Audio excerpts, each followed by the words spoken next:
Maka di sini ada gambaran pada kita yang pertama, kalau antum sedang dibimbing oleh Allah menuju kedudukan yang tinggi, maka sadarlah teman-teman, saat yang bersamaan antum tidak akan sunyi dari rintangan-rintangan sekitaran.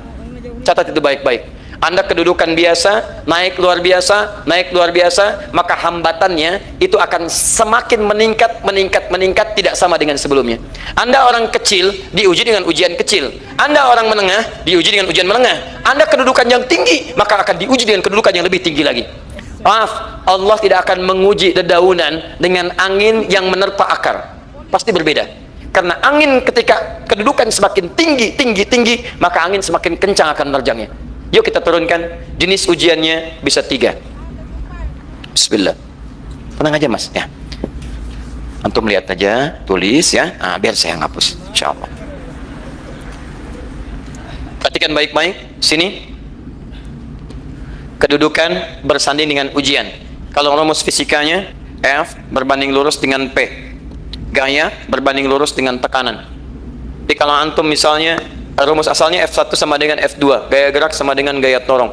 Kalau dikembangkan ke sini, tenaga kecil begini, maka yang bunyi kecil. Kalau besar, semakin besar lagi. Nah, memahami rumus ini, F sama dengan P. F berbanding lurus dengan tekanan. Ada gaya tekanan juga yang cukup kuat. Ketika antum pukul kencang, suara kencang. Tapi ini lebih sakit kan? Tekanannya lebih kuat. Itu agak berbeda. Itu dalam persepsi positif. Dalam persepsi negatif juga bisa. Gaya berbanding lurus dengan tekanan. Semakin orang banyak gaya, semakin tertekan hidupnya. Sekarang lihat sini. Rumus ini kalau kita turunkan lewat ayat, am hasibtum an tadkhulul jannata. Apakah Anda akan duga begitu mudah masuk surga? Walamma yatikum matalul ladzina khalau min qablikum. Sementara Allah belum menguji Anda seperti orang dulu yang dijamin surga mendapati ujian. Apa jenis ujiannya? Ini manhaj hidup kita dan kita berhenti di sini. Maaf, saya mungkin hanya 5 ayat dulu untuk hari ini ya. Massatuhumul ba'sa. Ujian pertama disebut dengan ba'sun. Jamaknya ba'sa. Ba'sa. Ini masih ringan.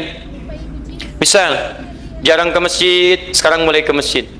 Begitu antum ke masjid, Allah kasih ujian sesuai dengan kadar niat antum. Kasih hujan gerimis. Ke masjid gak? Itu ba'sun. Begitu antum ke masjid, orang Arab katakan, nazil matar, turun hujan. La ba's, la ba'sa, la ba'sa. Gak ada masalah. La ba'sa, tidak ada masalah.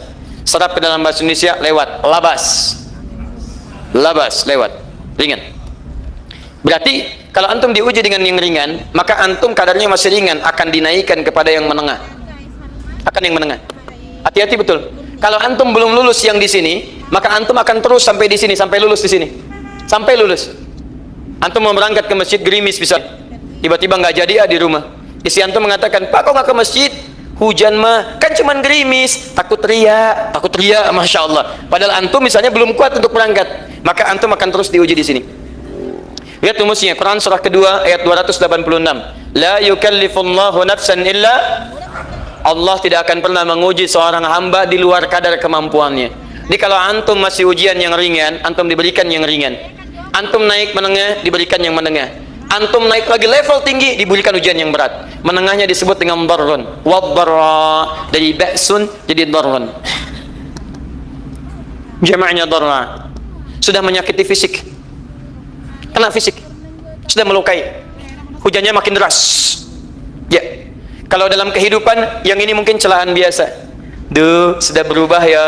Masya Allah. Sekarang jilbabnya sudah panjang. Masya Allah. Duh, semakin panjang ya. Yang ingin Batman ya. Masya Allah, udah banyak. Begitu sudah mulai pakai cadar, ninja. Oh, Masya Allah. Darra, sudah nggak enak ke fisik. Darrun.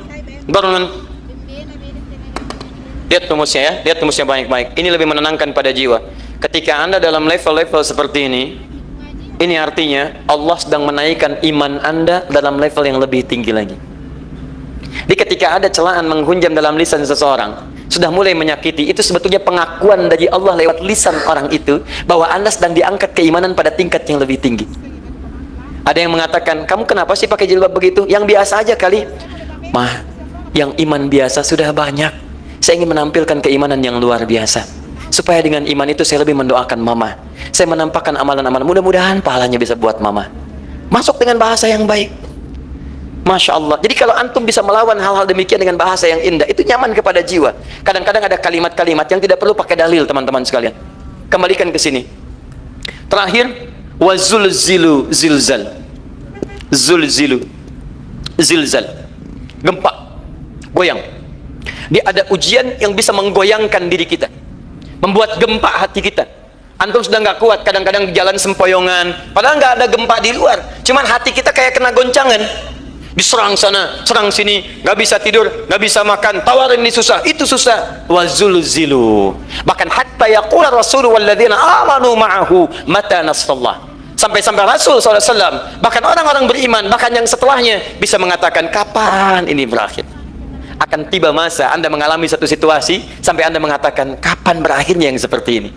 Serang, serang, serang. Perhatikan, jika Anda berada pada level ini, saya ucapkan selamat kepada Anda, karena Anda akan diangkat pada kedudukan yang tertinggi di antara sekian ujian yang ada. Zuzan. Artinya Allah akan naikkan Anda pada derajat yang tinggi.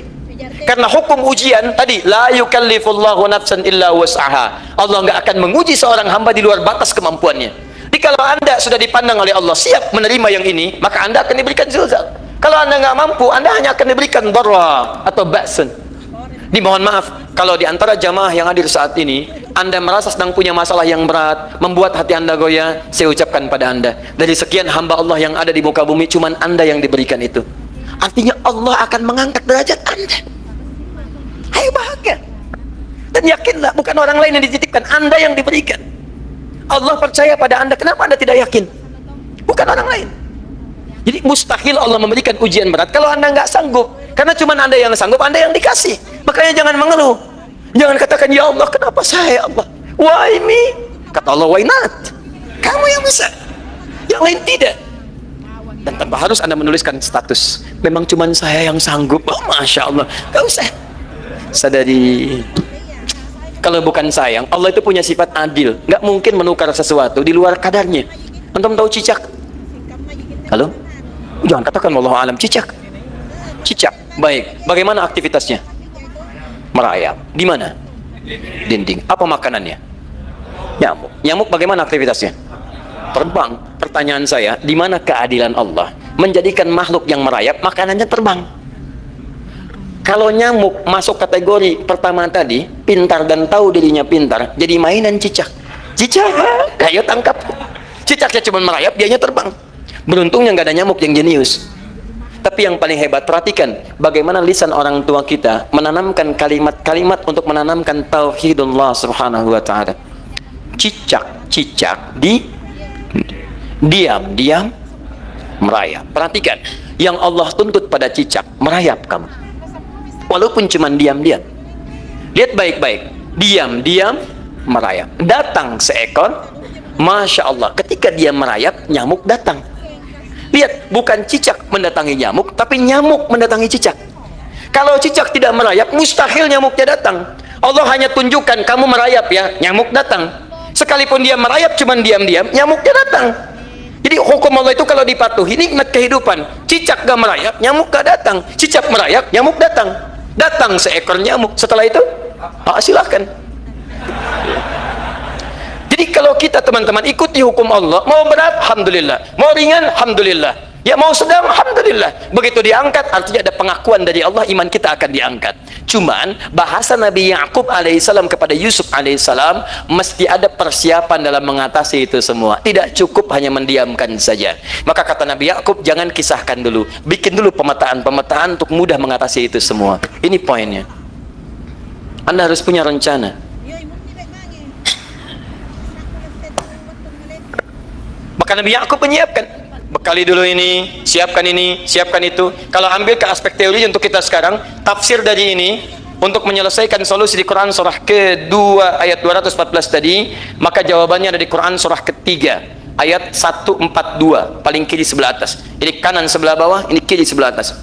Dan awal ayatnya dibuka dengan kalimat yang sama. Perhatikan, Al-Baqarah ayat 214 kalimatnya menggunakan am hasibtum an tadkhulul jannah. Ali Imran 142 am hasibtum an tadkhulul jannah.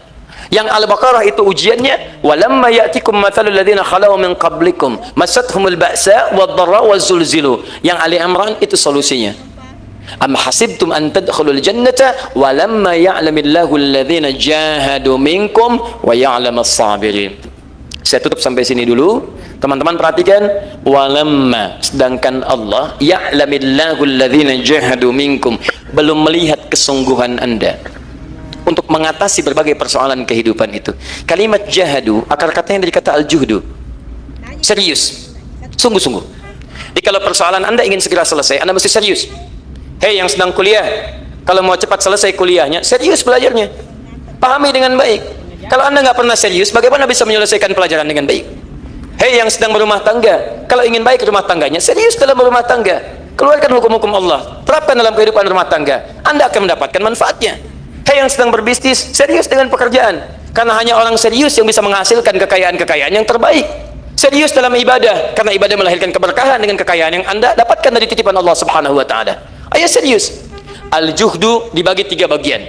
1, serius dalam merencanakan, disebut ijtihad namanya. Bikin rencana.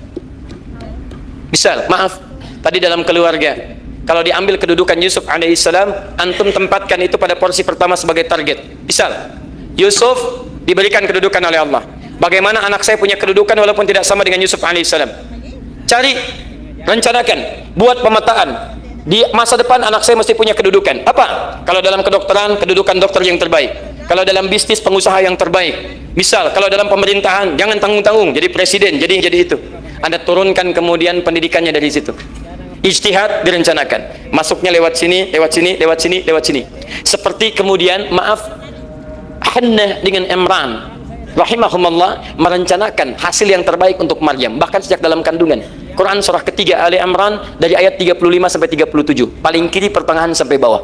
Idz qalat imra'atu Imran rabbi inni nazartu, bahkan nazartu ma fi batni muharrara, saya bernazar anak saya yang lahir ini akan punya kedudukan dekat dengan Allah Subhanahu wa taala. Di sejak bayi direncanakan mau jadi apa. Setelah itu apa? Jihad. Jihad itu kesungguhan dalam mempraktekkan, mengaktualisasikan konsep yang sudah dibuat. Jangan sampai cuman berdoa, tapi doanya tidak disandingkan dengan ikhtiar, nggak nyambung. Makanya ketika lahir ada jihad, jihad dengan doa. Falamma wada'at faqalat rabbi inni wada'tuha untha, ayat 36-nya. Wallahu a'lamu bima wada'at wa laysa dzakaru kal untha. Lihat, wa inni sammaituha Maryam wa inni wa'idhuha bika wa dzurriyyataha minasyaitonir rajim. Doa. Setelah berdoa apa? Teruskan bagian akhirnya ayat 37-nya. Maaf teman-teman, tidak cukup dengan doa. Karena Maryam masih dekat dengan Allah, punya kedudukan, dia mesti dirawat oleh orang yang paling saleh. Cari Nabi Zakaria, orang saleh, mesti merawat. Tempatnya masih netral dari keburukan, bikin mihrab. Jadi tempat dibuatkan, orang saleh merawat, doa dipanjatkan, doa berbanding lurus dengan ikhtiar. Apa yang terjadi? Ayat 37-nya. Fataqabbalaha rabbuha biqabulin hasanin wa ambataha nabatan hasana. Maka Allah Subhanahu wa taala menerima usaha orang tua ini. Doanya diterima, ikhtiarnya diterima. Jadi kalau antum mengambil ayat tadi, diterapkan dalam kehidupan, rencanakan teman-teman sekalian. Anak mau sekolah di mana? Mau jadi apa? Turunkan ke bawahnya. Oh, dia mau jadi dokter, dokter yang hafal Quran, turunkan. Pendidikannya di sini, di sini, di sini, di sini sampai paling kecilnya. Siapa gurunya yang dekat dengan Allah? Sekolahnya yang menjauhkan dari hal-hal keburukan, sampai satpamnya soleh, securitynya soleh, koperasinya orang-orang soleh, gurunya orang-orang soleh. Hadirkan. Kalau ikhtiarnya sudah nyambung dengan doa, maka fataqabbalallah, qabbalallah. Taqabbalaha rabbuha, diterima Maryam, antum diterima. Di kadang-kadang yang nggak nyambung nih begini, doanya nggak nyambung dengan ikhtiar, itu masalahnya. Ya Allah, mohon ya Rabb, jadikan anak saya rajin sholat, hafal Al-Quran, tapi ditempatkan di sekolah yang tidak pernah mengajarkan sholat, nggak nyambung. Ditempatkan di tempat yang tidak pernah mengajarkan Quran, tidak nyambung. Nggak ada kesamaan di situ. Maka Nabi Ya'qub alaihissalam memberikan gambaran kepada anaknya, nah, kamu akan punya kedudukan begini, hati-hati, setiap ada kedudukan akan ada rintangan, kamu harus punya rencana untuk merencanakan solusi-solusi terbaik untuk itu. Kemudian yang terakhir, ini yang paling hebat, mujahadah, perjuangan melawan emosi. Karena tidak sedikit tantangan itu, maaf, yang berat itu bukan menghadapi fisiknya, tapi menghadapi diri kita sendiri. Mau ke masjid, malas, itu yang susah dihadapi dibandingkan dengan hujan. Hujan ada payung, malas mau pakai apa? Maaf, menurun, semangat turun, malas datang, kecewa datang, pesimis datang, lawan, namanya mujahadah. Gabungkan ketiganya, isi dengan sabar. Wa ya'lamas sabirin. Manhaj itulah yang diberikan kepada Yusuf, sehingga Yusuf nanti mengalami tahapan-tahapan kehidupan sampai dengan beliau mencapai puncak tertinggi, disebut kemudian menjadi Al-Aziz, dan disitulah kemudian terbukti mimpinya setelah 40 tahun atau 80 tahun disebutkan dalam satu riwayat, maka terbuktilah mimpi ini punya kedudukan, bapak ibunya beserta saudara-saudaranya sujud di hadapan Yusuf alaihi salam. Teman-teman, ini baru 5% dari pengajaran yang ada di surah Yusuf. Masih banyak hal yang lainnya. Bagaimana ketika mohon maaf bertemu dengan saudaranya. Saya kasih bocoran sedikit. 10 orang rapat di satu tempat untuk mencelakai Yusuf. Setelah mereka menyimpulkan bapaknya itu lebih perhatian kepada Yusuf. La Yusufu ahabbu ilaina. Yusuf itu lebih dicintai dibandingkan kita pada diri bapak kita. Bapak kita salah nih. Bapak kita salah. Masya Allah. Bapak kita sesat nih. Ya, inna abana lafi dhalalim mubin. Bapak kita sesat banget nih. Salah bapak nih. Ya harusnya kita yang dicintai, kita lebih kuat. Wa nahnu usbah, kita lebih hebat dibanding dia. Rapat teman-teman. Yang hebat begini, 10 orang rapat. Diajukan usulan untuk membunuh Yusuf. Saya mau tanya pada antum, kalau 10 orang rapat, 9 mengusulkan A, 1 mengusulkan B. Kira-kira yang diterima secara quorum 9 atau 1? 9. Ini bisa tertukar. Tertukar. Pembunuhan diusulkan, 9 orang condong, 1 orang mengusulkan la taqtulu Yusuf, jangan bunuh Yusuf, alqihi fi ghayabatil jubbi yaltaqithu ba'd as-sayyarah, cukup lemparkan dia ke tempat gelap, kemudian di tempat itu akan lewat para kafilah, dia diambil dan menjauh dari kita. Yang penting kan Yusufnya nggak ada, supaya dosa kita nggak berat-berat amat. Yusufnya ambil, itu kan tujuan kita. Lihat baik-baik, biasanya setan kalau sedang melakukan sesuatu itu nggak akan nanggung, nodong bisa pembunuhan, lempar bisa perampokan. Tapi ini yang aneh, kenapa 9 orang yang untuk membunuh itu tiba-tiba belok menyepakati rencana yang pertama? Yang 1 orang, 9 orang, 10 orang rapat, 9 punya A, tiba-tiba yang 9 berpindah kepada yang B yang cuma 1 orang. Kenapa bisa terjadi? Ada rahasia di situ. Kapan rahasianya? Kapan-kapan kita bahas lagi.